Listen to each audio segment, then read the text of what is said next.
Welcome to the podcast for Runaway. I'm the author, Sabine Wilder, here to read my book to you. Let's get started. Chapter 13. Drive My Car. Rain blurred across the windows as the Hornet sped down the highway. Anna watched Timber Creek's landmarks disappear one by one as they made their way out of town. The morning of goodbyes had already been heartbreaking, but watching her world drift away made Anna feel worse. Today had been chosen for their trip due to the weather. Had it been sunny, they would have waited until evening. Apparently she could no longer enjoy direct sunlight without precautions. As implausible as it seemed, Anna wasn't going to put the rule to the test. She found her eyes were more sensitive to light, and her skin sometimes itched in its presence. So far she hadn't erupted into a ball of fire when struck with a sunbeam, but she wasn't going to tempt fate. Anna sat in the back seat with Susan, who remained unusually quiet as they left town. The only noise aside from the rumble of the engine and the rain was the soft music drifting from the stereo. Les, sitting passenger side, reached up to play with the iPod on the dash. "Don't even think about it." Evie's lips curled slightly, threatening a snarl, even as a human. "Aw, come on." Les squirmed in his seat. He hadn't stopped fidgeting since the girls were picked up. "My car, my rules," Evie said as she drove through the rain. "Music is the driver's choice." Les twisted himself around to talk to the girls, which means nothing past the 80s. "What's wrong with the 80s?" Evie said in mock hurt. "Nothing, but you could stand to mix it up a little more. I like familiar music when I'm driving. It relaxes me." Anna found the siblings bickering strangely comforting, as if there was nothing to worry about, as if everything in the world were normal. The sound of conversation drew Susan from her staring contest with the car window, and she spoke up. "So where's Vince right now? He didn't want to tag along?" "I don't think road trips are his style." Les tilted his head back. "But he's fine with us taking one?" "I thought it best to take you myself." Evie ran her fingers along the wheel, settling her hands into a comfortable position. "I'm sure Vince would have had you transported in an armored car if he could get one, but it's not necessary. Hunter's not going to attack us on the road." "Why not?" Anna asked, trying to catch a glimpse of Evie's eyes through the rearview mirror. "Too open," Les said.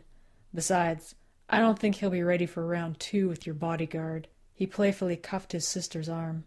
Evie shrugged it off. "I have every confidence we'll make it to our destination intact."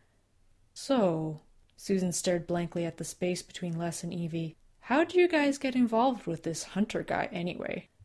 "It's a long story," Evie said in a low, almost threatening tone, a warning not to push the topic. Susan leaned forward, either oblivious to Evie's signals or not willing to relent. "But there's something I don't get. You guys aren't really Fenris agents, are you? I mean, you're not like those other suits." The rain beat uncomfortably loud on the windows in the silence that followed. Les opened his mouth to say something, but thought better of it. Evie grunted in annoyance. "I was an agent a long time ago. Right after my awakening, Hunter murdered someone very dear to me. I got involved with Fenris then, intent on bringing him to justice. But the years rolled by, and Hunter's attacks were infrequent at best." "Evie was a great agent," Les said. "Fenris wanted her to stay on, but my heart wasn't in it." Evie cut him off. "I wanted to do something constructive instead of being obsessed over something I couldn't resolve." "Which is when you got the idea to start Red Oaks," Les grinned. "Whoa, wait," Susan said. "You made the place we're going to?" "I was one of the founders, yes." Evie brushed it off as if it were nothing. "No way! What about Vince? Was he a founder too?"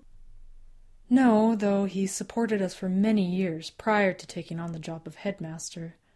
"Wow, I can't wait to see what it's like," Susan said. "But does that make you part of Fenris, or part of the school, or what?" "Les and I both play a part at Red Oaks.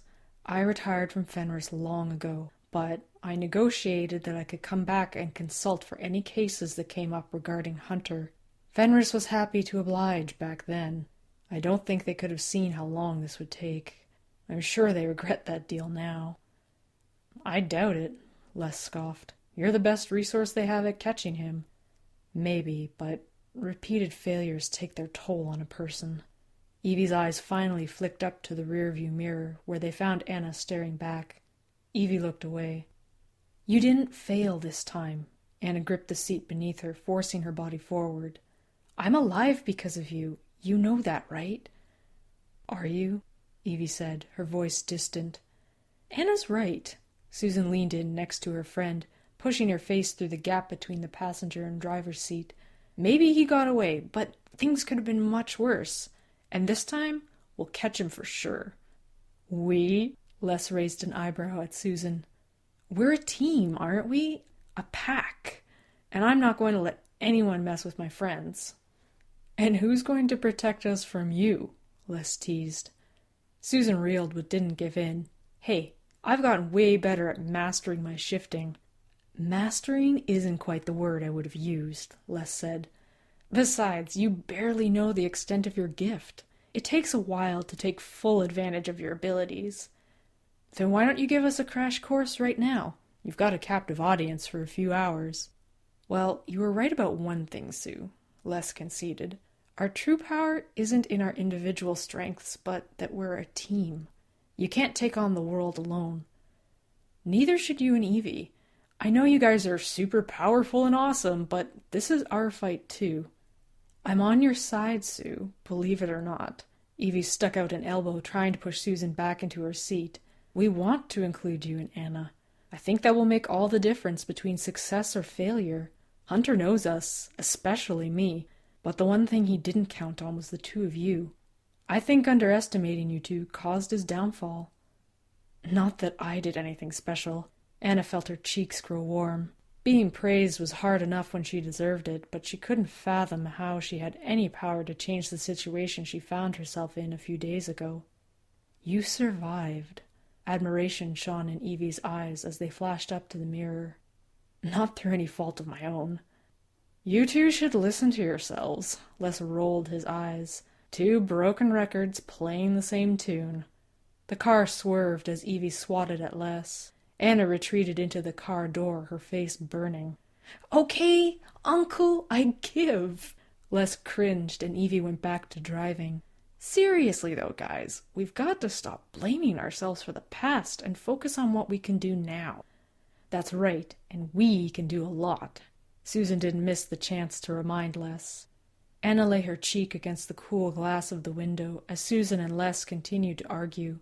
Their voices began to pound in her ears, and the car kept spinning in her vision, so she closed her eyes. The voices in the car drifted in and out, but instead of growing louder, they faded in and out of nothingness.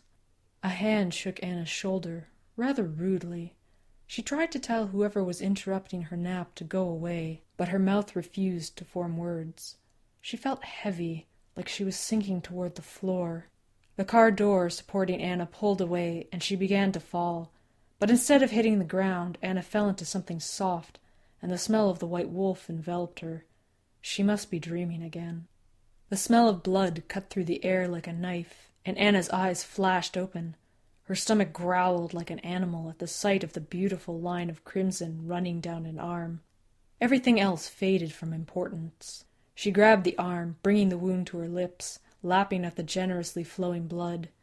It tasted heavenly, pumping hot and fresh from a warm body. Anna buried her face in the arm, licking greedily. As her thirst slaked, the world around her came into focus again. A drop of rain hit her face, and Anna realized she was on a roadside in the middle of nowhere, with rain sprinkling down on her. Evie hunched over her, shielding her from the rain, and the chill and damp began to register in Anna's senses. Evie shifted the arm she had wrapped around Anna's shoulders, and Anna realized she was being held upright. She tried to straighten herself, but that only brought her closer to Evie's face and her beautiful blue eyes. Anna thought she might swoon again. "Are you all right?" Evie's face hovered inches above hers. She could feel Evie's warm breath ghosting over her face. Anna felt incredibly warm despite the weather. She tried to string together a response, but the delicious smell of blood still hung in the air.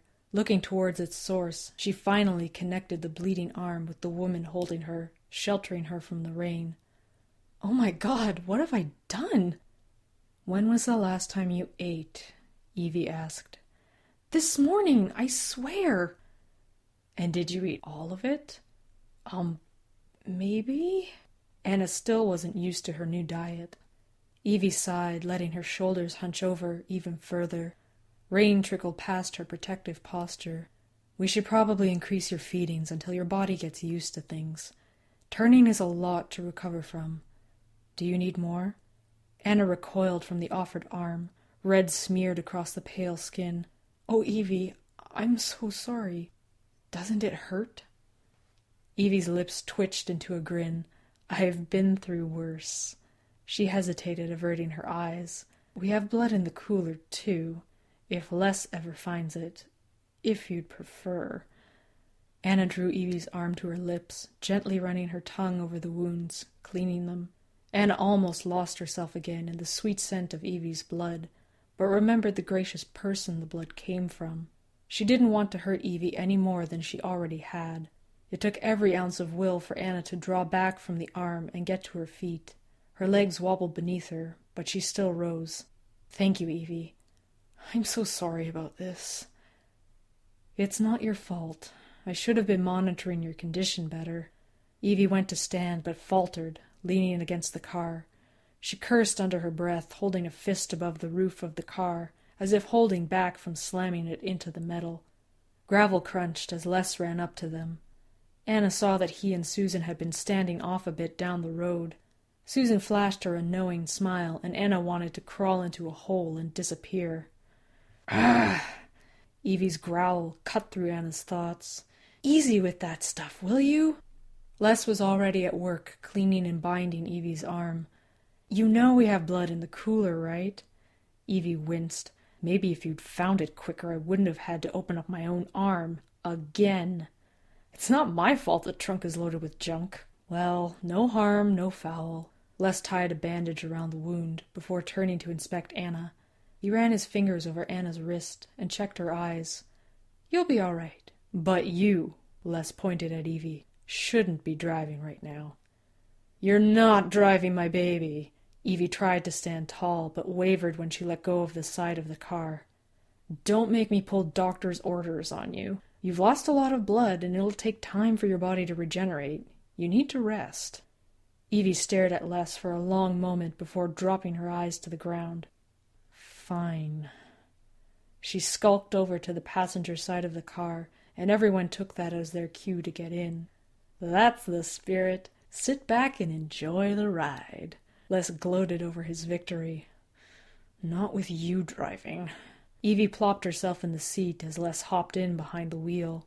Susan and Anna crawled into the back, quiet as they watched the siblings hash things out.